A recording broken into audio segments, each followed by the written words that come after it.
You know that feeling, don't you? Right. That endless loop of doing. You're constantly busy, you're tackling tasks, but, well, at the end of the day, you kind of wonder if you've actually made a dent in anything that truly matters. Hmm.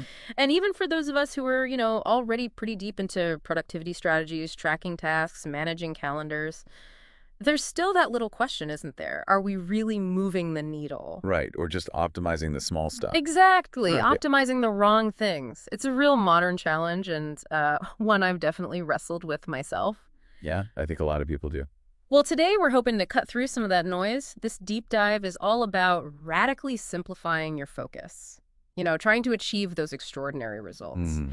We're digging into the insights from Gary Keller's The One Thing. A really powerful book. It is. And our mission for you, listening, is to pull out the most impactful, maybe even surprising nuggets from this.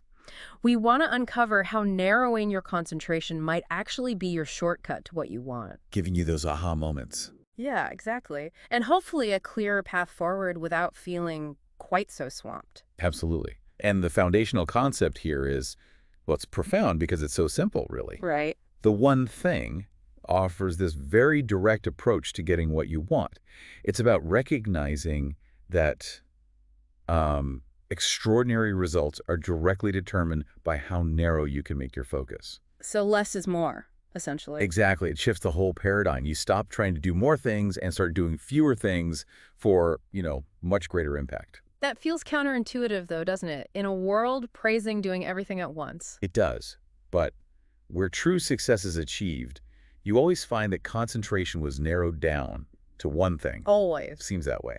The consistent approach is always to go small. That gives you the absolute best chance to succeed. The evidence for its effectiveness is pretty compelling, even if it feels weird at first.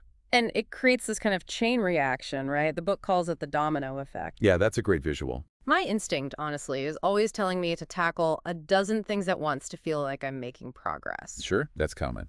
But this concept really challenges that.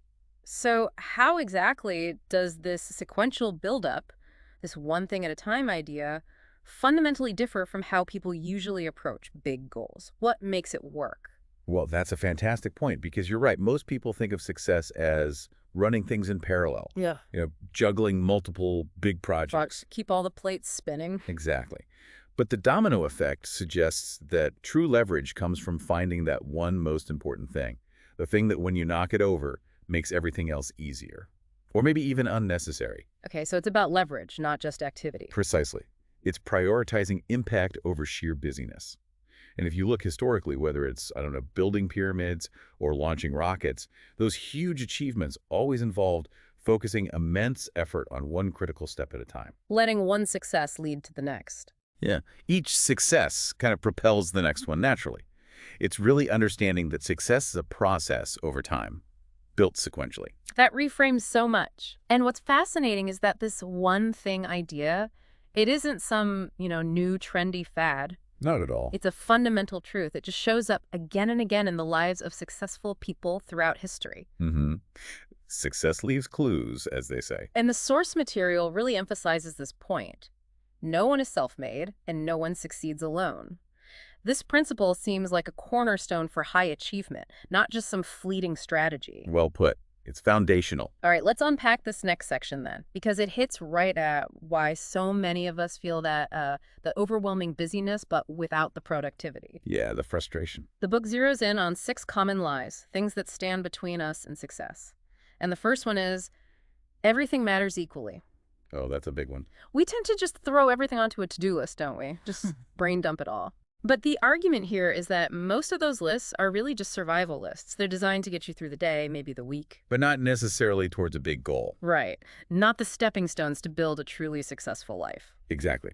And if your to-do list has absolutely everything on it, it's probably taking you everywhere but where you really want to go. Okay.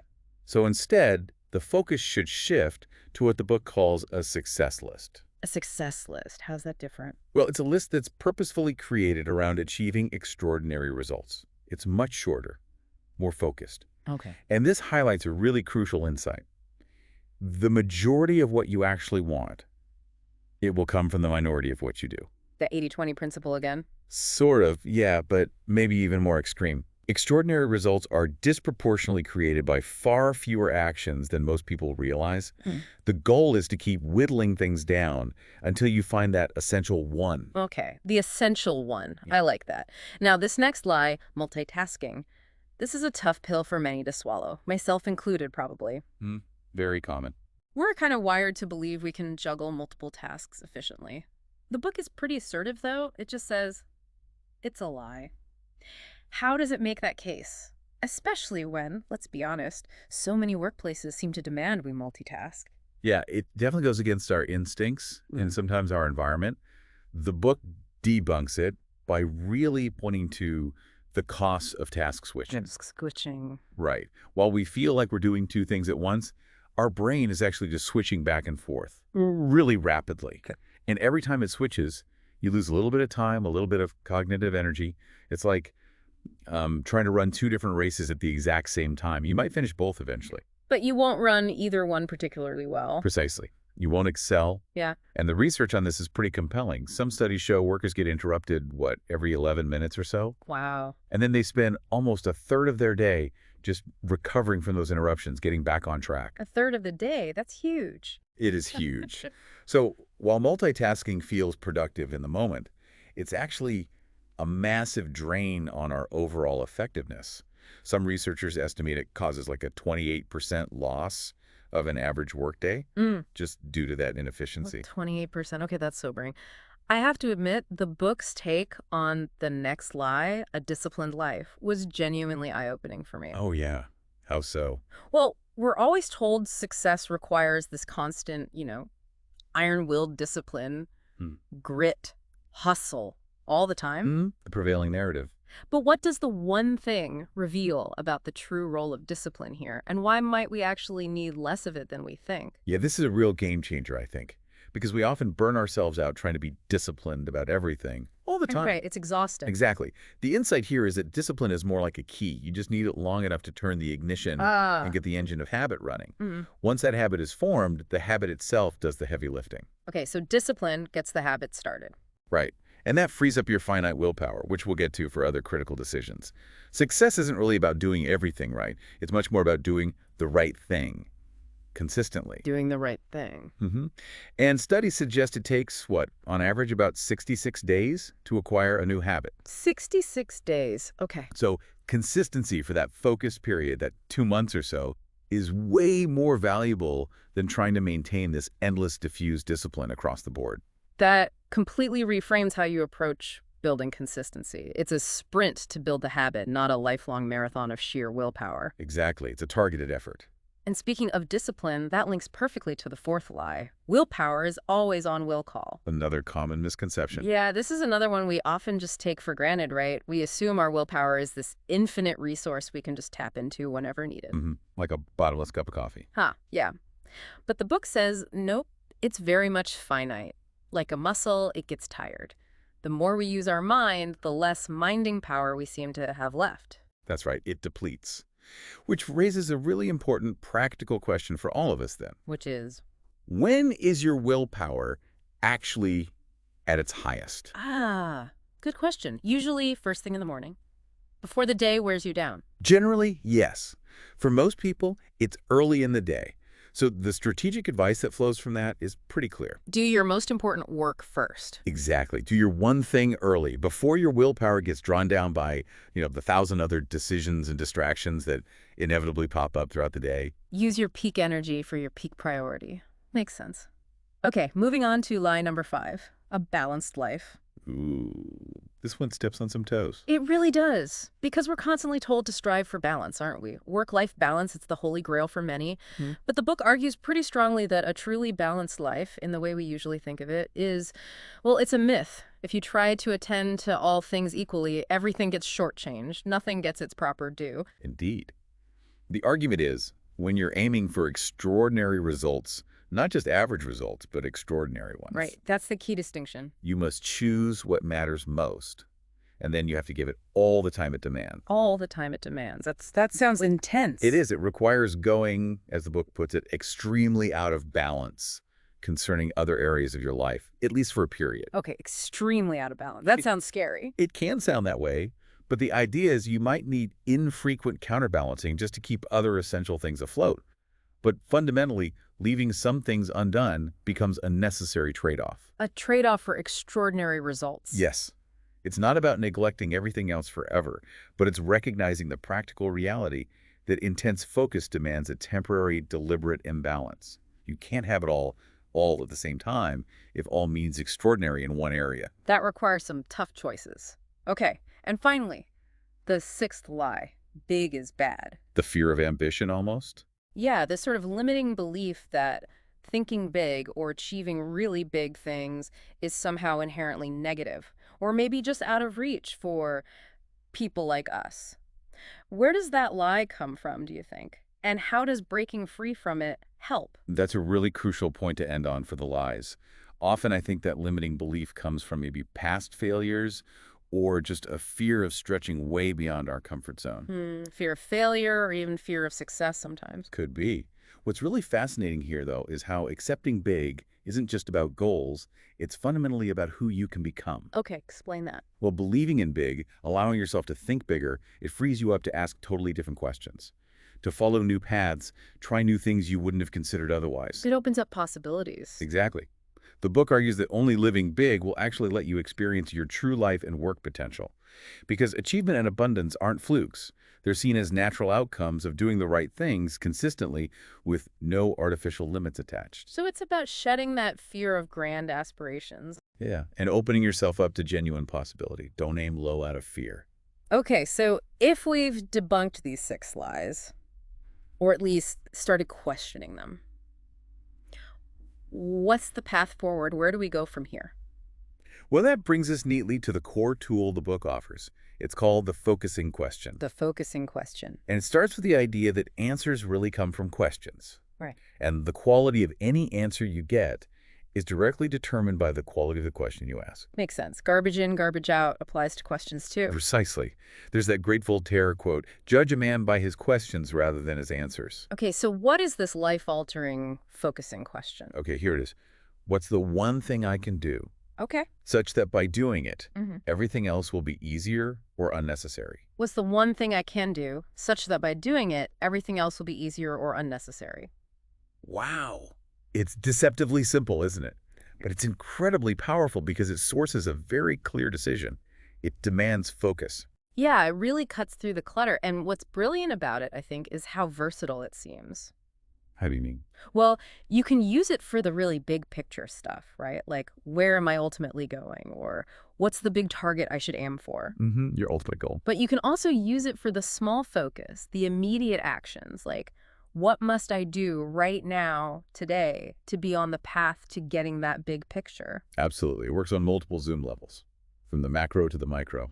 And it forces that decision, like you said, and helps eliminate all those, unnecessary tasks that just clog up our days, busy work. Exactly. And that's really why the focusing question becomes the foundational habit for achieving those extraordinary results and ultimately leading a bigger life. A habit. Okay. Yeah. You can apply it to all the different areas of your life. Your job, your health, your relationships, your personal growth. And you can add time frames too, right? Yes, absolutely. You can ask it for this week or this month or this year or even in the next 5 years. That helps you get the right level of immediacy or long-term vision, depending on what you need. So once you ask this great question, you need a great answer. Right. And when it comes to finding those answers, the book outlines 3 sort of categories you might get. Okay.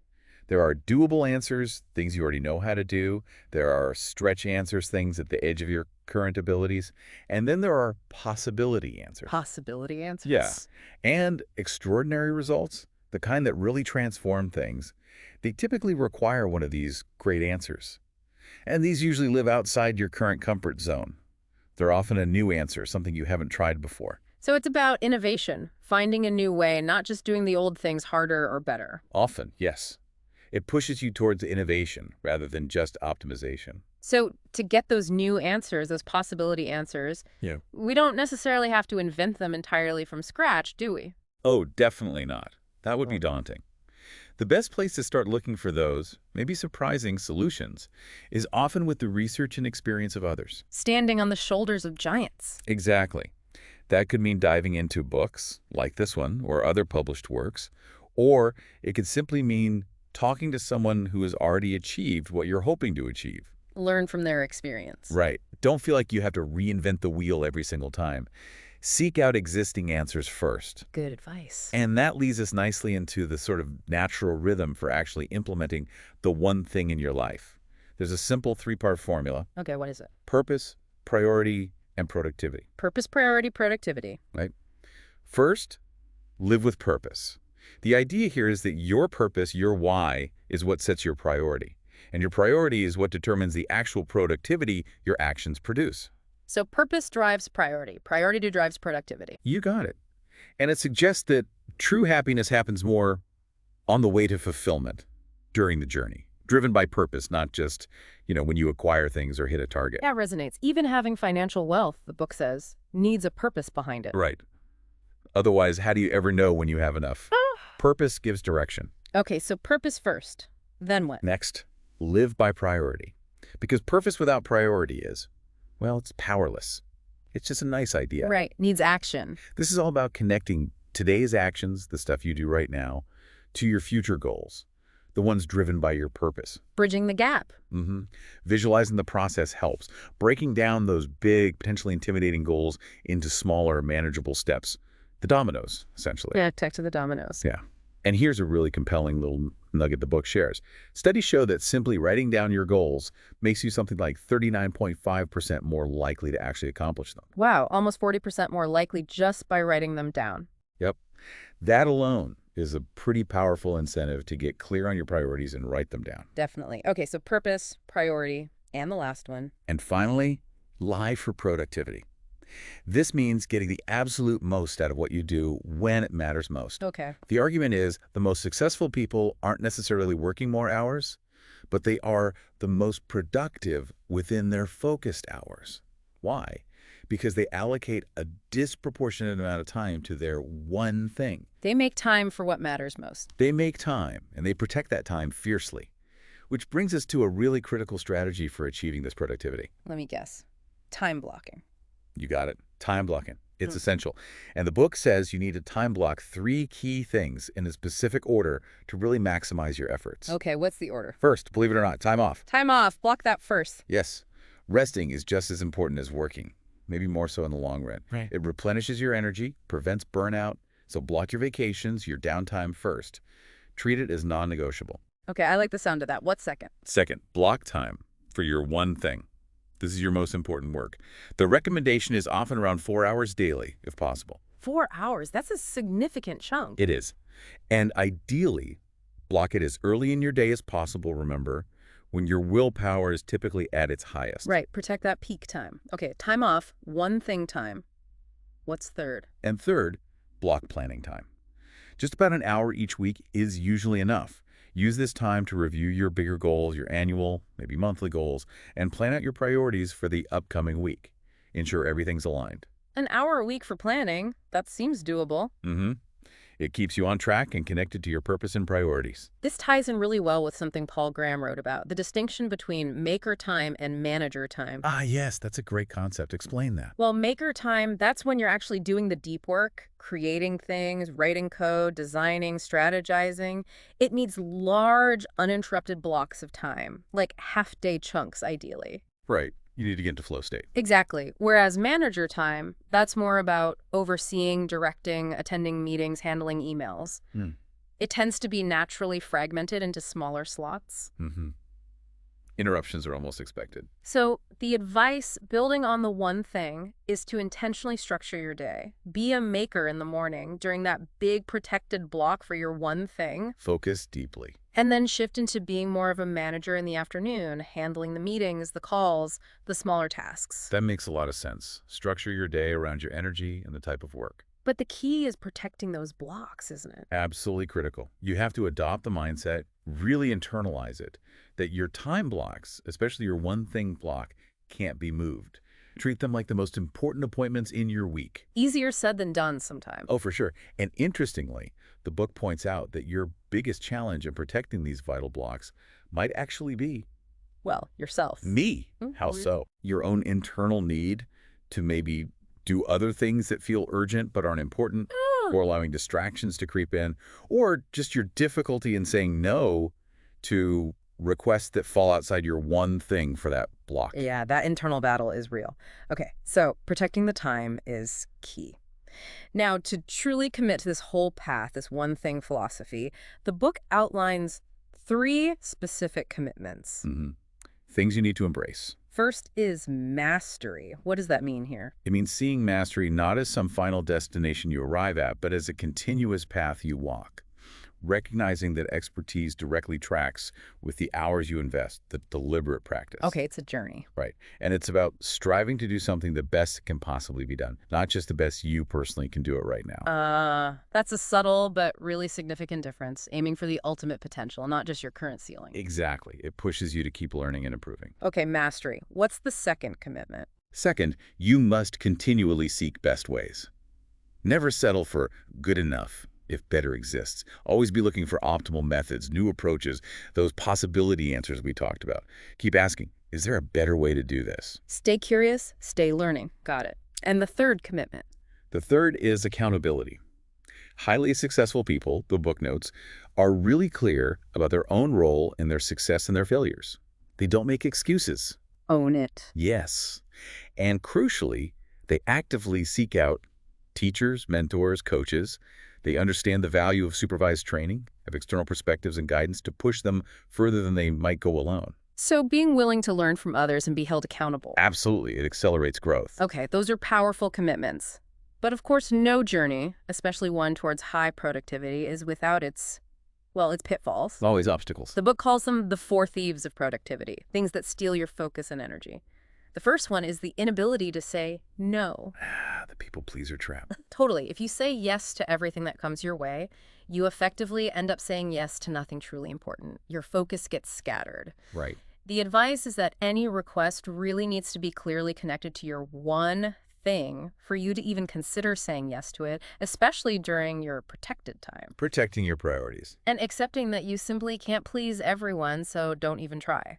That feels incredibly relevant in our always-on, always-connected culture. It truly is. It's a constant battle for many. Okay, the second thief? The second thief is the fear of chaos. Fear of chaos. Yeah.